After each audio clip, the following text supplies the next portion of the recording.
Сайн байцгаана уу сонсогчдоо. Future Japan Япон удирдлагын төвийн 57 дугаар подкаст маань эхэлж байна. За энэ удаагийнхаа дугаараар бид хоёр Америкт суралцах тухай ярих байгаа. За подкастаараа уулзаагүй бараг 9 сар болчихсон байна. Бараг нэг жил болсон байна. Энэ хооронд та бүхэн харж байсан бол яг битээр ажиллаагаа явж исэн ч гэсэн хувийн амьдралын байдал дээр нэлээд Завгүй байла.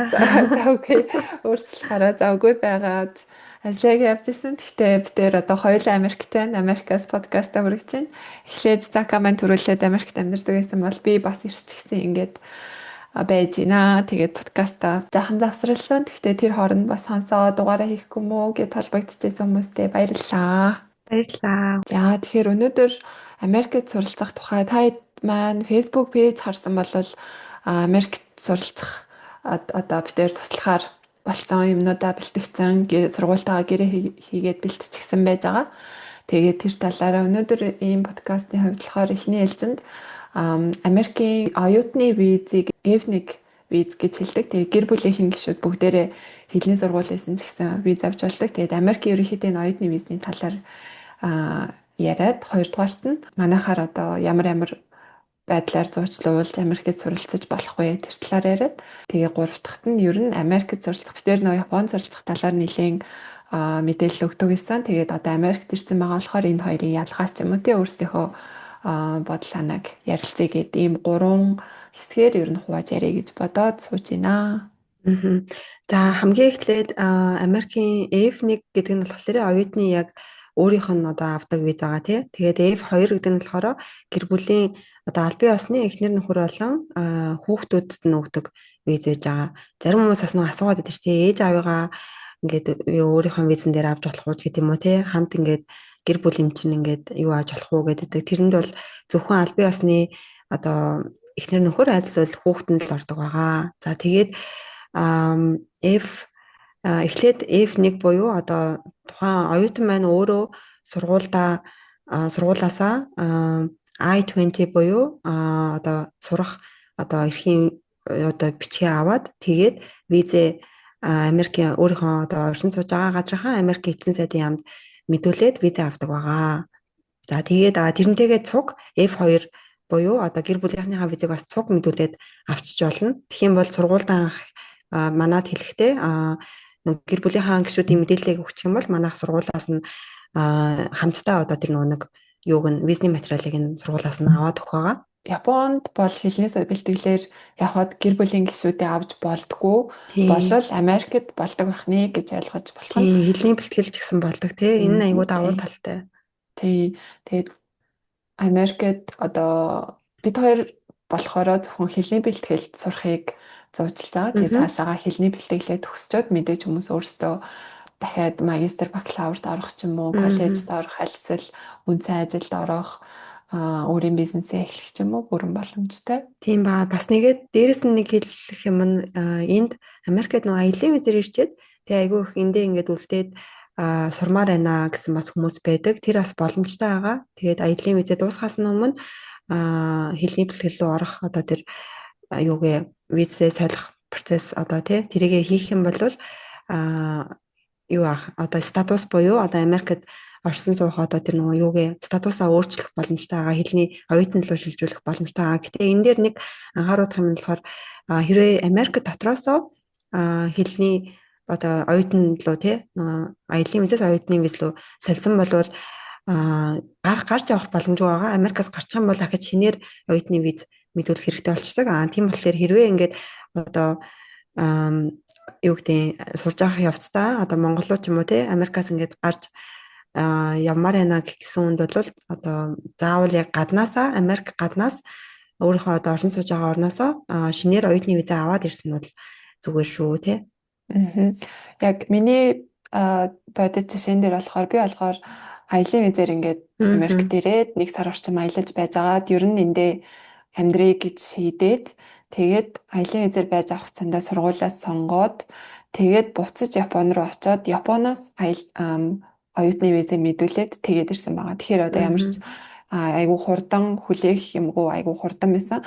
Гэхдээ би бол яг уу аялын визээр ирсэн тэр чигээрээ Америк дотроо оюутны виз рүү салах боломж байсан боловч миний оюутны виз маань зөвшөөрөгдөх хүртэл би Америкаас гарч За болохгүй. тий. Тэгээд маш их бараг хэдэн жил ч юм уу тий хүнээсээ Мгм. шалтгаалаад хугацаа ордог. Тэр нь жоохон тиймэрхүү байсан болохоор гараад тэгээ шинээр оюутны виз аваад ороод ирсэн байгаа. Тэгээ бүр одоо яаж исэн ч би одоо аялын визээрээ Америкт үлдмээр байна гэсэн хүмүүс ах юм бол бас болохгүй гэх юм байхгүй. Мгм. Тий. Тэгээд Америкийн визний одоо оюутны виз хэлний бэлтгэл ялангуяа виз нь одоо сургуулаа сонгочихвол юм бол тий сургууль нь одоо хүлээж авъя л гэх юм бол тэр виз гартлаа хугацаа нь маш хурдан байдаг. Тий эхлээд ингээд Тий. сургуулаас нь тэр нөгөө миний сайн хэлсэн I-20 гээд урилга гаргаж өгөөл урилганд байх юм бол тэгээд тэрийгээ аваад өөрийнхөө оршин сууж байгаа газрын Америк хэлсэн сайдын яамд очиж визээ мэдүүлчих боломжтой. Тэгээ виз нь бол тэр дороо шууд гарна гарахгүйгээ хэлээд өгнө. Дээрээс нь одоо нэг аяллийн виз айгүй их очертой байгаа даа. Бараг 4 сар 5 сарын хүлээлгтэй очертой байгаа даа. Тэгэнгүүт оюутны виз бол бараг дараагийн 7 хоногоос нь цагууд нь байж идэг тий. Тий. Ярилцлагын цаг. Тий, миний процесс чинь л барыг сар хүрэхгүй хугацаанд л бүх юм болчихсон шүү дээ. Сургуулаа шидээ, сургуультай өгөх бичиг баримтаа өгөөд, сургууль надад 7 хоногийн дараа урилга өгөөд, тэгээд Токиогийн элчинд цагаа авахад би 7 хоногийн дараах цагийг авсан. Барыг тэрнээс өмнө ч байсан. Тэгээ нэг жоохон бэлдэх хугацаа гаргачихъя гэд 7 хоногийн дараа Америкийн элчинд цагаа авангууд шууд тэр өдрөө окей, асуудалгүй виз чи өгөө гэж хэлээд тэгэл дахиад нэг 4-5 хоногийн дараа паспорт авсан. Тэгэхээр сар хүрэхгүй хугацаанд тэр ингээ процесс болцдог. Тэгэл нөө Японы виз чи айгүй их хугацаа шаарддаг штэ бөөн бичиг баримт. Бараг хагас жил болдог тий. Тий. Тэнгүүд ингээ Америк гингүүд бидний хувьд айгүй ингээ хэцүү юм шиг санагддаг байсан бол эсэргээрээ бүр айгүй амархан байсан. Холын Америкийг ойр тулна гэдэг байгаа тий. Харин үнэхээр л бүр ингээ гайхалаа юм чи юм амархан байж болт юм биш гэж бодсон. Гэтэ нэрээ л одоо яг Америкт сурна гэхээр амар хол айгүй хэцүү тэгээ айгүй их мөнгө ордог тийм шиг санагдаж байгаа. За тэгээ хоёлаа юуныхаа талаараас жоох ярэ те. Хэлний бэлтгэл зурхад төлбөр мөнгө нь хэд байх юм. Бараг ингээ Японтай харьцуулсан чинь Японоос бараг л адилхан баг шиг байгаа тий. Адилхан байна уу Хэлний бараг. бэлтгэлтэй. Тийм хямдхан байна уу тий. Энэ манай зурчилж байгаа сургууль маань нийтдээ жилд 3 семестр байдаг. Тэрэнгүүд 2 дараалал сурчих юм бол 1 семестр амарч болдог. Тэгэхээр төлбөрөө өгөхгүй ингээд байж болно гэсэн үг. Одоо статус нь үлдчихэж байгаа ч гэсэн сургуультай сурахгүй амарч болно. Тэнгүүд ч 2 семестрийн төлбөр чинь Японы хэлний бэлтгэлийн 1 жилээс хямдхан болж тараад байгаа байхгүй юу? Тийм. Гэхдээ яг нөгөө нэг юм Америк жоохон өртөг өндөртэй. Тэгээд Япон шиг тийм шууд гараад 28 цагийн ажил хийцдэг тэр боломж нь байхгүй. Тэр нь жоохон л дутагдaltaй хэцүү гэхээс бусдаар бол яг ингээд бодит гарч байгаа зардал одоо сургуулийн төлбөр нь айгүй хямд болж бараг таарат байгаа. Тийм. За тэгээд одоо авж байгаа эсэлт маань жилд хэдүүд авах вүлээ? Хэд хэдэн сард? Тэгэхээр одоо хоёлаа 2 дахь манад ямар байдлаар зуршлуулж болох уу гэдэг юугаа битээр орж байна. Тэгэхээр за ерөнхийдөө бол одоо бүтэн цагийн хэлний бэлтгэлээр суралцаж зурчлуулж болно. Одоо оюутны визээ аваад F1 визээ аваад за хоёрдугаар танд болохоор аялын визтэй одоо 10 жилийн аялын визтэй байгаа хүмүүс одоо 1 сар сургуульд ингээд сураад үзье. Эсвэл одоо танил тал очих газар байхгүй ч юм уу те эхний ээлжинд тэнгуүртэл одоо нэг 7-10 хоног биш дахиад жоох удаа 1 сар орчим Америкт амьдарч үзмээр байна гэсэн хүмүүст одоо юм exchange хөтөлбөр маягийн 1 сарын тийм цаанаасаа бүх байр хоол хөтөлбөр нь сургуулийн байгаа нэг хөтөлбөр байгаа. Тэр нь болохоор 14-өөс дээш хамгийн багадаа 14 тэгээ дээшээс насны хязгаар байхгүй тийм хөтөлбөр байж болж байна. Энэ болохоор 2 дахь боломж нь байна. Одоо зарим эцэг эхчүүд нөх хүүхдүүдэд явуулж үзмээр байна гэдэг тэгэнгүүт одоо бас нөгөө шууд ингээл тэр хүүхдээ чи явуулчих та айгу хэцүү шттэ. Тийм учраас цаанаасаа бүх юм байгаа юм айлд байрлах ч юм уу те хомстей их тийм боломж байгаа. За тэгээ 3 дахьт нь болохоор одоо Америкаас сонсож байгаа хүмүүс байж болно. Америк дотроо сая хэлсэнчлэн одоо аялын визтэй бол оюутны виз рүү салах ч юм эсвэл аль хэдийн F1 визээр нэг сургууль сурж байгаа. Тэгээ тэрийгээ солимоор байна гэсэн хүмүүс ах юм бол бас хэлний бэлтгэлээ сольж болно. Ийм 3 төрлийн одоо үйлчлэгийг авах боломжтой байна. За тэгээ төлбөр нь болохоор сая хэлсэнчлэн бусад сургууль бага хэмжээгээр одоо семестрийн тооч юм өөрөөж магадгүй л те манай зурчилж байгаа сургууль болохоор жилд 3 семестр суралцсан. Тэрний 1 сард, 5 сард, 8 сард гээд 3 удаа ойролцоогоор штэ тий нөгөө жилээс хамаарат жоохон наан цануулж магадгүй. Тэгэхээр дунджаар өвлийн элсэлт 1 сар, зуны элсэлт 5 сар, намрын элсэлт 8 сард гээд ингээ 3 семестр аль нэгэнд нь сонгоод орж болно. Тэгэхээр эхний нэг семестрийн төлбөр болохоор $2,100 гэж байгаа. Тэгээд 4 сарын төлбөр гэсэн үг. 4 сарын төлбөр нь $2,100. Тэгээд 2 дахь семестрээс эхлээд цаашаага бүх семестр нь $1,800 болно. Зөв зөв. Тий. Тэгээд аппликейшны төлбөр одоо эсэх хөрөгдөл гээд $100 болно. Хэрэгтэй материал нь ерөөсөө л хүмүүс айгүйх ямар материал шаардах вэ? Наастай хасан байдгүй гэдээ айгүйх асуугаад байгаа. Наас ерөөсөө заахгүй хязгааргүй одоо сургуулиудад 60 эдтэй хүмүүс хүртэл сууж гин тий. Одоо оюутан болоод эхнэр нөхрөөрөө тэгээд хамгийн багтаа 15 та хүүхэд сурж гин. Одоо юу exchange програмаар тий 14 та 15 та хүүхдүүдээ 60 та хүмүүс байна. Тэгээд насны хязгаар байхгүй. За ямар нэгэн боловс оюутны визээр суралцсан гэх юм бол EF1 визээр суралцсан гэх юм бол 18 нас хүрсэн байх хэрэгтэй. За тэгээ 18 нас хүрсэн. Тэгээд сургалтын төлбөрөө төлөх чадвартай тийм л хүн байхад ерөөсөө болно. Банкны баталгааны ойролцоогоор хэдээс дээш байх хэрэгтэй вэ? Банкны баталгаа болохоор гэтээ энэ одоо нэг Японы хэлний сургууль болохоор ингэж идэг байсан шүү дээ. Сүүлийн 3 сарын билүү 6 сарын дэлгэрэнгүй дансны хуулга аваад идвэсэн шүү дээ. Тэнгүүд Америкт болохоор ерөөсөө хуулга шаарддаггүй. Сургууль бол нэг эцсийн үйлдвэрлэлийн тодорхойлолт буюу тийм одоо хамгийн одоо өнөөдрийн байдлаар хэдэн өрөөний үлдэгдэлтэй байна гэсэн тэрийгээ л авах болно. Тэгэхээр бас арай юу шалгуур нь бас арай гайгүй тий. Тийм. Тэгэхээр дансандаа одоо өөр данснаас мөнгө хийгээд шууд туулахад тодорхойлолт авчихад ямар ч асуудалгүй гэсэн үг. Тэгээд банкны баталгааны хувьд болохоор хамгийн эхлээд одоо нэг apply хийхдээ өөрөө нөгөө курсээ сонгоно. Одоо би 4 сарын курст явъя ч юм уу 12 сарын 1 жилийн курст явъя гэж сонгож олно. Гэхдээ 4 сарын курс төрлөөгээ цаашаа сонгож болохгүй гэсэн юм бол байхгүй. За тэгэхээр 4 сарын курсыг хэрвээ сонгоё гэх юм бол $4,370 хамгийн багтаа үлдэгдэлтэй байх хэрэгтэй. Энэ болохоор ганц бие хүн ганцаараа ирэх үед за тэг нэг гэр бүлийн хүмүүс нэмэгдэнэ гэх юм бол эхнэрний мөн нөхөр нь ах юм бол саяны $4,370 дээр $2,500 нэмэгдэн. Тэгээд нэг хүүхдийн тоогоор $2,000 нэмэгдэнэ гэсэн үг. 2 хүүхэдтэй бол $4,000 нэмэгдэнэ гэсэн үг. Тэгэхээр за жишээлбэл 2 хүүхэдтэй ам бол 4 байлаа гэж бодоход тухайн суралцах байгаа хүний $4,370, эхнэрийнх нь нөхрийнх нь $2,500, 2 хүүхдийнх нь $4,000 гэд хэд болж байна те $12,000 банкны баталгаа ингээ гаргаад өгөхөд болно. За тэгээ 12 сарын курсээр шууд ингээд apply хийя гэх юм бол $8,740 болно тухайн хүн нь. Тэгээ гэр бүлийн хүмүүсийн тоон одоо дүн нь ижлэх юм болно гэсэн үг. Тэгэхээр нэг хүмүүсээ одоо ингээд визээ айгуу урт хугацаагаар өсчээ авчаа гэх юм бол 12 сарын курсыг сонгоод одоо 8,000 ганц бие хүн бол 8,700, гэр бүлтэй хүн бол $12,000 банкны баталгаа гаргаад тэгэл паспортын копи байхад ерөөсөө л энэ хоёр байхад болно. Нэрээ одоо энэ хэлний бэлтгэлтэй хамгийн уртдаа хэдэн жил хүртэл сурч болох вүлээ? Яг одоо бол 3 жилээр одоо сургуулийн ингээд хамгийн уртдаа урилга өгч байгаа. Тэгэнгүүт цаашаага яг 3 жилээс бүр ингээд одоо хилээ бүр ингээд аягүй сайн макс төвшөндөө сурчих юм бол одоо төгсөхгүй болохгүй шүү дээ тий. Тэгээ хилээ одоо сурч чадахгүй байгаад байна гэх юм бол 3 жилээсээ ч илүү байж сураад ээж болно. Гэхдээ одоогийн байдлаар тий яг одоо 26 оны 2 сарын байдлаар тэгээ одоо нөгөө хүмүүс сонсож байгаа Трамп янз бүрийн одоо нөгөө цаашдаа зориулсан бодлогоо өөрчилж байгаа болохоор энэ бас тэгж жаад өөрчлөгдөж авах магадлалтай.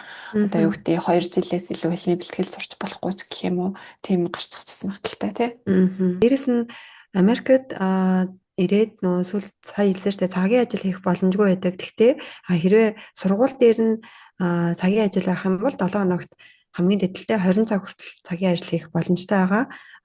Энээс гадуур бол одоо юу гэдэг оюутны визээр бол цагийн ажил хийх боломжгүй байгаа тий.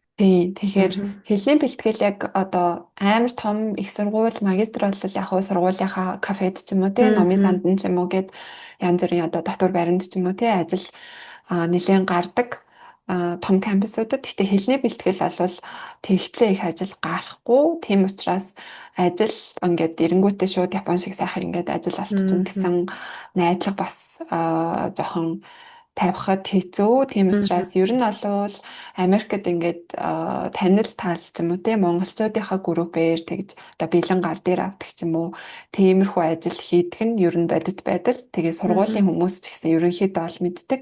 Яг хуулиараа бол 20 цаг ажиллах ёстой гэж хэлдэг хуулиараа гэдгийг тодтогч байгаа те. Тэгэхээр ер нь бол тийм байдаг гэдгийг таад яг үнэнгээ хэлэхэд тийм байна.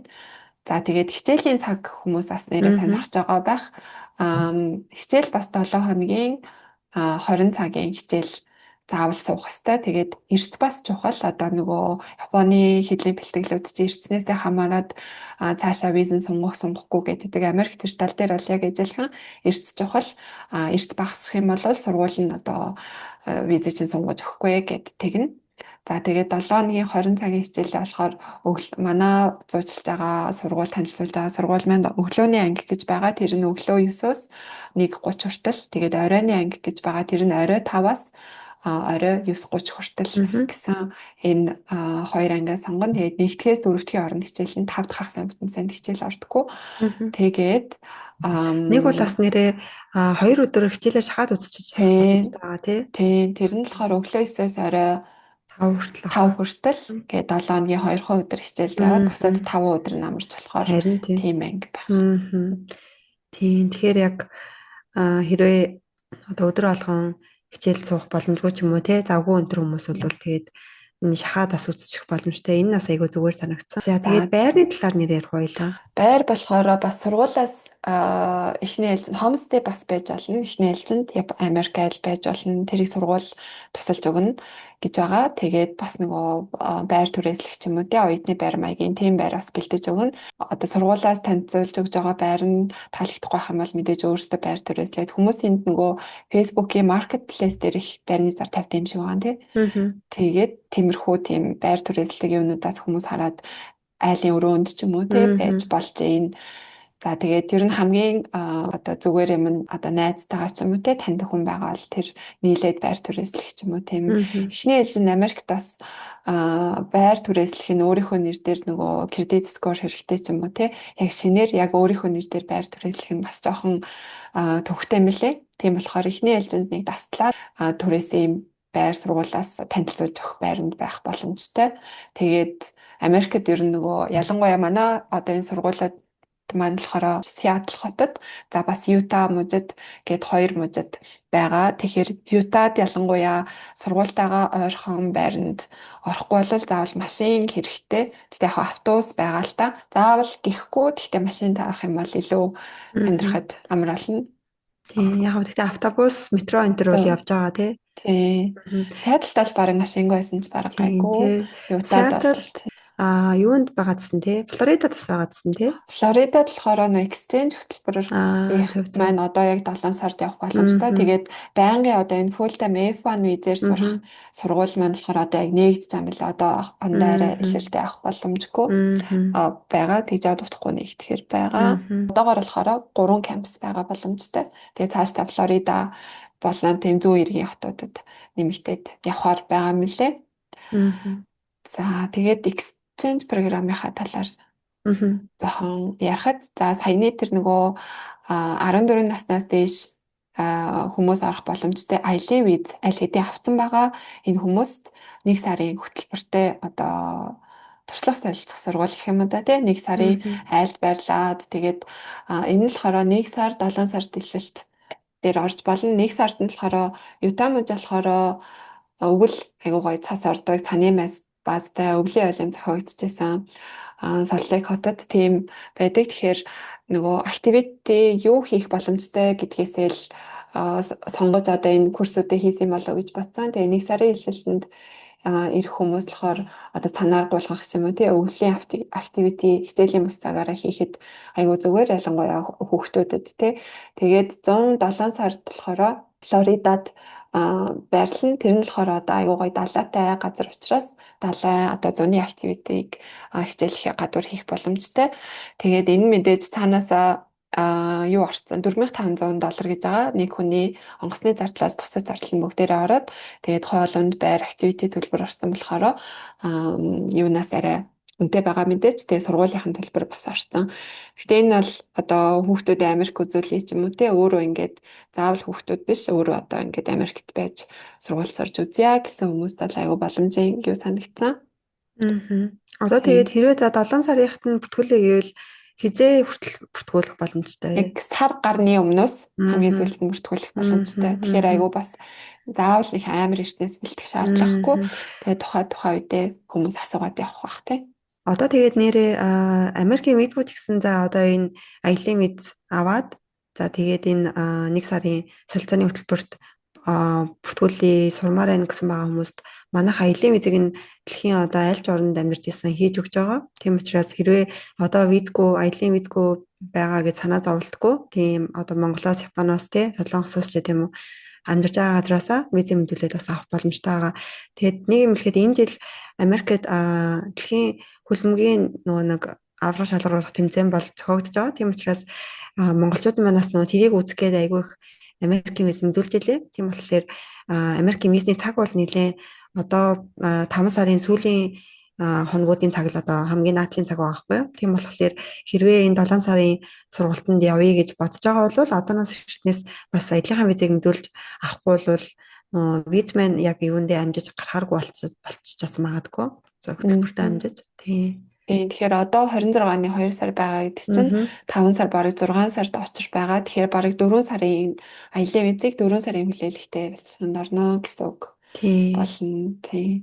Тэгэхээр exchange хөтөлбөрт болохоор дэлхийн хаанаас ч одоо аялын визээ мэдүүлээд явж болно. Дээрээс нь одоо оюутны виз F1-ыг ч гэсэн Монголоос одоо өөр улсаас гэхэр жоохон уйлын тий. Японд байгаа манай хийх сонсогч нар Японд байдаг. Тэгээ Японд байгаа хүмүүс маань шууд Японоосоо наашаа ирж болохоор байна. Тэгээ мэдээж Монголд байгаа хүмүүс бас оюутны визээр ирэхэд одоо битээрээр туслуулах боломжтой байна гэсэн үг. Тэгээ сургуулийн хувьд гэхэд айгүй маш нөө сургуультай одоо чанар сайтай. Зарим одоо хүмүүс бодож штэ визний сургууль одоо юу гэдэг те хэлний сургууль гэхээр айгүй муу байдаг. Зөвхөн баг визийг нь хүчвэл хайчдаг ч гэдэм үү те. Тийм ерөөсөө биш. Сургуулийн чанар бол айгүй сайн байж Чанар байгаа нь те. айгүй сайн тийм. Багш нар нь айгүй юутэй дандаа гэсэн те.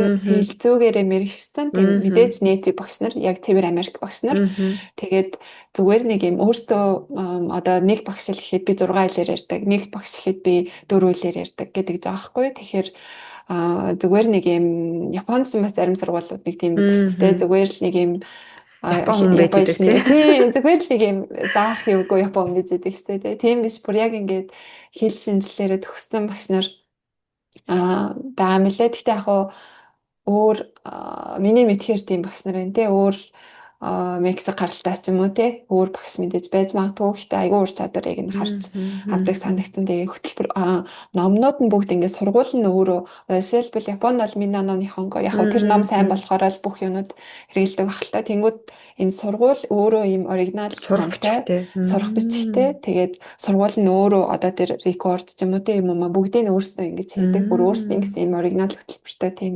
заах хэрэгтэй. Тэгээд номнуудыг нь цаанаас нөхчдөг хөтөлбөр юунд орчихсон. Тийм сургалтын төлбөрт орсон байна тий. Нэрээ эрүүл мэндийн даатгал яах вэ? Эрүүл мэндийн даатгал болохоор сургуульд болохоор юунд нь ороогүй байдаг. Сургуулийн төлбөрт нь ороогүй байдаг. Гэхдээ сургууль бас нэг хажуудаа нэг юм жижигхэн одоо эмнэлэг маягийн гэх юм зөвхөн оюутнуудтай зориулсан тийм хөтөлбөртэй тэрэнд ингээд бүртгүүлээд одоо тусдаа төлбөртэйсэн санагдаж байна. Нэг зэргийн төлбөр өгөө тэрэндээ ингээд үзүүлээд байж болно. Тэрнээс ш одоо бүр одоо ингээд тусгай заавал эмнэлгийн үйлчилгээ надад хэрэгтэй гэх юм бол өөрөө хуваараа даатгалд ороод тэгжээж яах хэрэгтэй. Зөв хувийн даатгал хэрвээ Америкт за нэг гайгүй даатгал авах гэх юм бол ойролцоогоор нэг сарын $100 орчим төлнө тий. Гайгүй. Тэгээ яг орлогогүй гээд янз бүрийн хямдхан ч юм уу өнгөө ч юм уу даатгалууд бас байж болно. Гэхдээ тэрийг бас нөгөө оюутан бол тэгээ орлогогүй гэдгээ нотлох юм бол авч болно. Гэхдээ яг нөгөө жоохон улсын халамж гэсэн үг болцохоор дараа нь бүр урттаа ингээд Америкт одоо green card-та аваад одоо насаараа амьдрнаа гэх юм бол нийгмийн халамжийг авсан байна гэд нэг жоохон асуудалд орох юм байдаг юм шиг байгаа. Тэрийг тэгээд тухайн үедээ бас судлах хэрэгтэй. Тийм. За тэгээ сүүлд нь одоо Америк дотроо солих боломжтой байгаа тий. Ааха тийм. Одоо өөр ямар нэгэн хэлний сургуулиас ч юм уу тий. Нэг бол одоо яг сурж байгаа сургуулиасаа шилжих боломжтой байгаа. За тэгээд их юм бол шилжих процесс нь ерөнхийдөө тийм хэцүү биш. Сургуулийн хооронд одоо I-20 буюу нөгөө нэг цагаачлалын албанаас өгдөг урилгыг нь одоо шилжүүлээд тэгээд дахиад шинээр I-20 урилга гаргаж өгөө тэгэл ерөөхдөө болчихно гэсэн үг. Тийм болохоор энэ дээр бас юу агаад юу гэдэг хэрвээ одоогийн сургуулиасаа шилжмээр байна гэх юм бол бас шилжээд энэ сургуульд юу Сиэтлд болон Ютад сурах боломжтой байгаа. Мгм. За нэг товчхондоо нэг имерхүү байна. Тэгээ хэрвээ та хэд сонирхож байна гэх юм бол мэдээж манайх руу хязээж хамаагүй чат бичээд тэгээд чатаар мэдээлэл аваад тэгээд яг ерөн сурмаар байна гэх юм бол онлайнаар цаг товлж байгаа хэдүүлээ яриад мэдээлэл авч болно тий. За Эгийн одоо тэгэхээр яг өөрөө сурж байгаа штэ. Тэгээд ер нь яг ямар байна Америкт сурах? Би ч одоо нөгөө Японд болохоор яг ийм хэлний бэлтгэлд ажиллаж исэн хүн яг өөрөө сураагүй ч гэсэн ер нь ийм сургуулийн дотоод орсон юм мэднэ.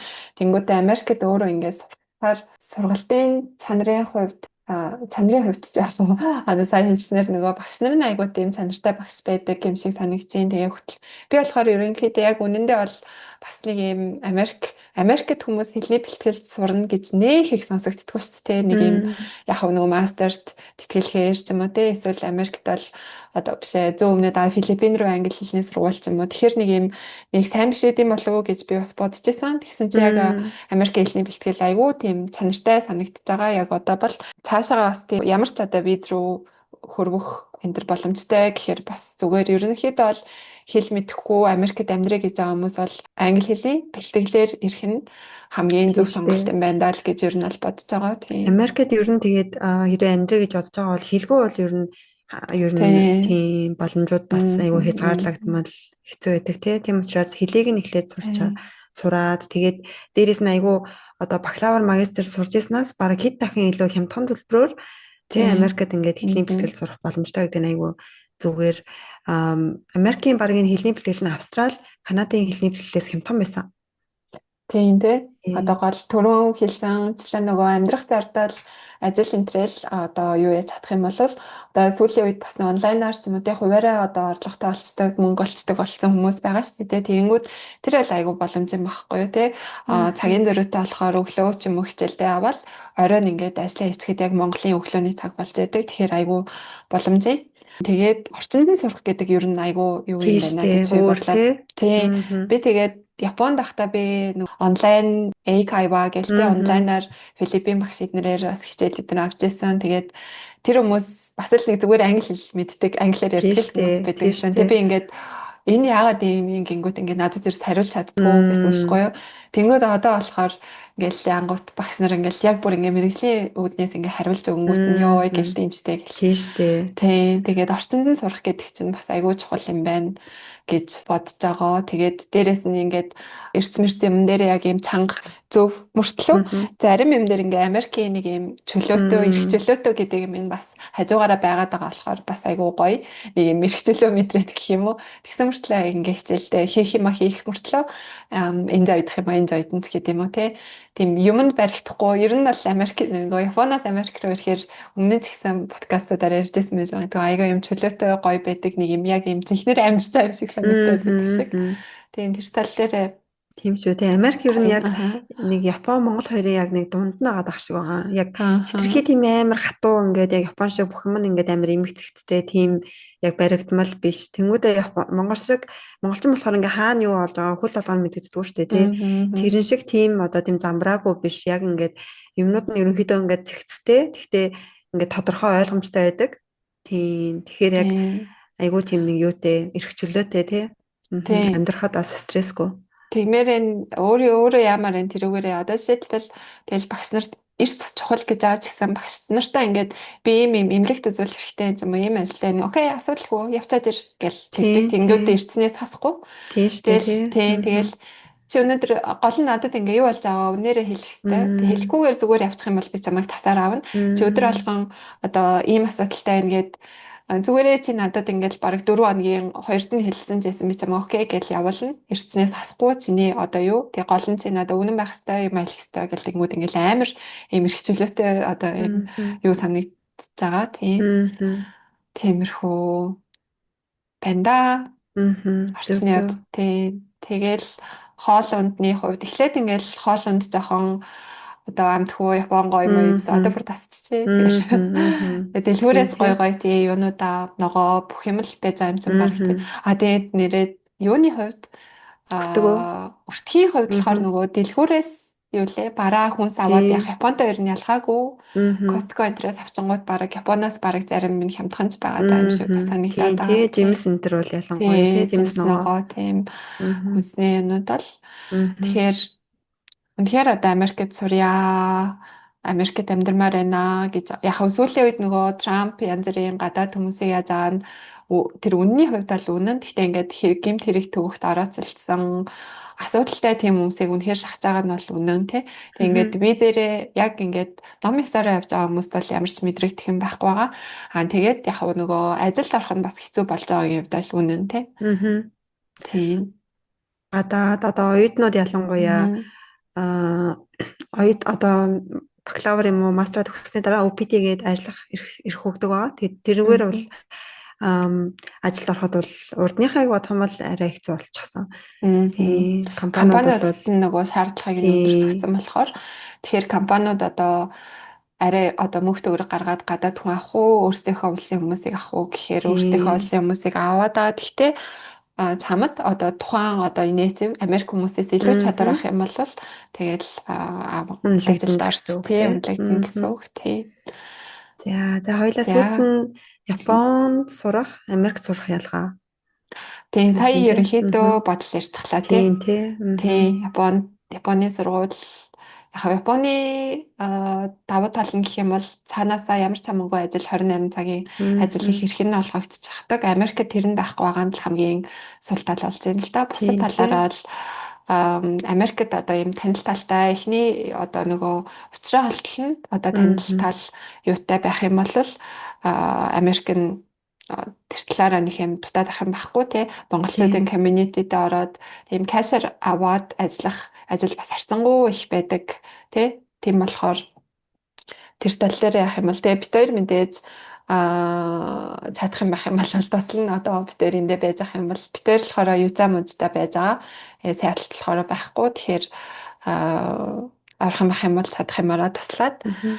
Энд тий. нэрээ Ютад бас монголчууд маань бас мэдгүй байж магадгүй айгүй олон монгол хүмүүс их байдаг. Бараг Мгм. тийм нэлээд их байдаг монгол хүмүүс. Тэгэл ингээл зүгээр Costco ч юм уу тий дэлгүүр нөлөөлөлт явж байхад монгол хүмүүстэй Монгол хүмүүст тааралдаал харагддаг тий. тий. Ер нь нэлээд их сүүлийн хэдэн жилүүдэд айгүй их ирж суурьсан. Тэгээд нөө байгалийн хувьд яг Монголтай адилхан уултай тэгээд том нууртай тэгээд Тийм байгаль бол үнэхээр маш гоё тийм Японоос ирэхээр тийм. хуурай тэгээд сэрүүхэн тэгээ өвөлдөө дөрөв улиралтай өвөлдөө цас орно тэгээд зун нас яг Монголын зун шиг жоохон тийм хуурай халуун дуу байдаг. Мгм. Тийм тэгэхээр яг монгол хүмүүс яг Монголд байгаа юм шиг айгүй гоё тийм нэг эрх чөлөөтэй тэгээд байгаль нь адилхан болохоороо айгүй дотн санагддаг юм шиг үлээ. Тэгээд дээрэс нь ам Тэрдээ тийм за ерөөсөө аюулгүй. яг зөв цагаанууд айгүй Тийм. их байдаг.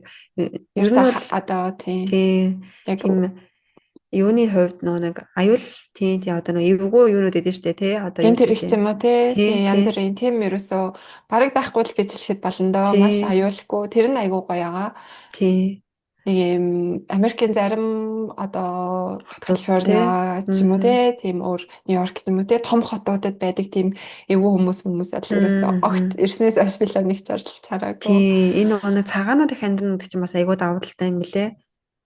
Тийм болохоор ерөнхийдөө Мгм. энэ Юта чинь бас нэг мормон гээд одоо христианыг урсгал байгаа тэр шашинтай хүмүүс айгүйх амьдардаг. Тэгээд тэнгүүд нэг тэр шашинд чинь арх ухааг хоригдсан байдаг. Тэгээд тамхи татхайг хоригддаг. Тийм учраас ерөөсөө одоо дэлгүүрүүдэд нь жишээлбэл нэг 5 градусаас дээш юм зардаггүй ч гэдэг юм уу те. Тийм тэгээд тийм болохоор айгүй тийм гэмт хэргийн гарал энэ төр багтай. Тэгээд айгүй тийм хүмүүс нас айгүй найрсаг байдаг. Тэр нас айгүй Мгм. таалагддаг. За тэгээд саадлын хувьд гэх юм бол Аз хүмүүс айгүй их амьдардаг хот байж байгаа. Байгаль нь айгүй гоё, тийм уултай, модтой. Тэгээд Японоос ч хүмүүс маань бүр Япон community айгүй ихтэй, Японочууд ихтэй, Япон одоо Аз дэлгүүрүүд энэ төр ихтэй, дээрэс нь халуун аршаа энэ төр байдаг гэсэн. Тийм болохоор бас Яатлсан. тийм Сиэтл тийм болохоор очиж одоо амьдрахад бол Сиэтл бол үнэхээр бас гоё хот гэж сонссон. Тийм болохоор Аа. одоо Сиэтлд ч очсон, нэг бол энэ Ютагийн кампуст нь ч очсон, алинд нь ч очсон бол ерөөсөө айхаа аюул байхгүй байгаа. Тайлбарт нөгөө IT-ийн том том компаниудын офис Тийм. юмнууд айгүйх байдаг те. IT-гээр ажилладаг хүмүүс монголчууд бас айгүйх байгаад байдаг. Юта болохоор таад map газрын зурагаас харуул мэдэх байх жоохон төвдөө те ийм юутай.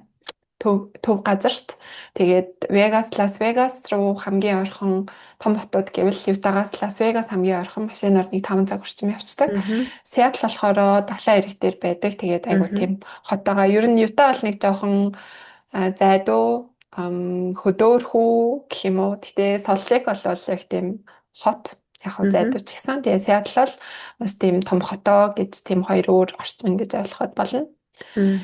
Тийм байна. Тэгээд Ютагийн хувьд болохоор маш аюулгүй тийм Америкт амьдрахад санаа зовдөг зүйлүүд ерөөсөө Ютад байхгүй. Ер нь Америкийн хамгийн аюулгүй хот мууж гэж ярьдаг. Тэгээд жоохон зайдуу ч гэсэн тэгтлээ амир бас зайдуу биш. Бүр төвөөрөө бол ингээд бүр Америкийн мужууд чинь зарим нь бүр хов хосон юу ч хөө байдаг. Тийм бол биш. Яг ингээд бүх юм дундажлагтаад байж байдаг. Айгу гоё Хэрэгтэй газар бүхэл гэж юм байгаа тийм тий. хэрэгтэй бүхэл юм байдаг. Тийм болохоор манай монголчууд их явтагаар амьдардаг байх. Дээрэс нь гэр бүлээрээ ирэхэд айгүй тохиромжтой. Тий. Одоо энд байгаа Монгол гэр бүл чинь тэгэл бараг дунджаар 4 хүүхэдтэй тий. Тэгэл хүүхдүүд нь бүгдээрээ энд яг юунд улсын сургууль юм уу эсвэл чартер сургуульд явах юм бол үнэгүй сурчин. Тэгээд бас айгүй хэрвээ гэр бүлээрээ ирэх юм бол бас боломж зүгээр байгаа тий. Тэгээ хэлний бэлтгэлээр шууд гэр бүлээрээ ирж болно гэдг нь хамгийн олзуурхуштай. Тэгээ сунгаад яваад иж болно гэхээр маш зүгээр байдаг. За тэгээд битэрийн хувьд нэг иймэрхүү мэдээлэл өнөөдрийн хувьд өгөө. Тэгээд та хэд маань асуулт авах юм бол комментоор бичээд бас шууд Facebook пэйж рүү маань холбогдоорой. За тэгээ хоёулаа дараагийнхаа подкастраас Америкийн талаар тий мэдээлэл зөвлөгөөч гэдэг юм уу тий тиймэрхүү юмнуудыг бас яриад явъя гэж бодож байна. Тэгээ ямар сэдвээр яриулмаар байна? Сэдв байвал бас комментаар бичээрэй. За тэгээ битэрийг Америк руу нүүсэн байлээ. Японыхоо юмнуудыг бусад юм хийж байгаа юу гэж асууж байгаа. Битэр хийдгээрээ хийж байгаа. Тэгээд угаасаа битэр Японд 10 хэдэн жил байсан болохоор Японы бүх юмнуудыг мэддэг хിവэрээ хийдэг юмнуудаа хийж байгаа. Тэгээд бид хэд бас нөгөө Монголын цагаар ажиллах бас нэг шинээр нэг ажилтнаа болсон байгаа болохоор бид хоёр өөрсдөө цагийн хувьд нөгөө зөрөөд идэг болохоор тийм тэгээд шинэ хүн бас нэмэгдсэн байгаа шүү гэт. Тийм болохоор та нартаа урд нь бол жоохон цагийн зөрүүтэй болохоор шууд хариу өгөх чадахгүй байсан бол одоо бол яг цагт нь аль болох хариу өгөөд тий чадвараа хариулаад явах болно. За өнөөдрийн дугаарыг хэсгээд дуусгах уу да. За тий. За дараа нь хоёлаа дахиад өөр гоё шин сэдвэр уулзцгаая тий. Уулзцгаая дараагийн дугаар хүртэл баярлалаа баяртай. Баяртай.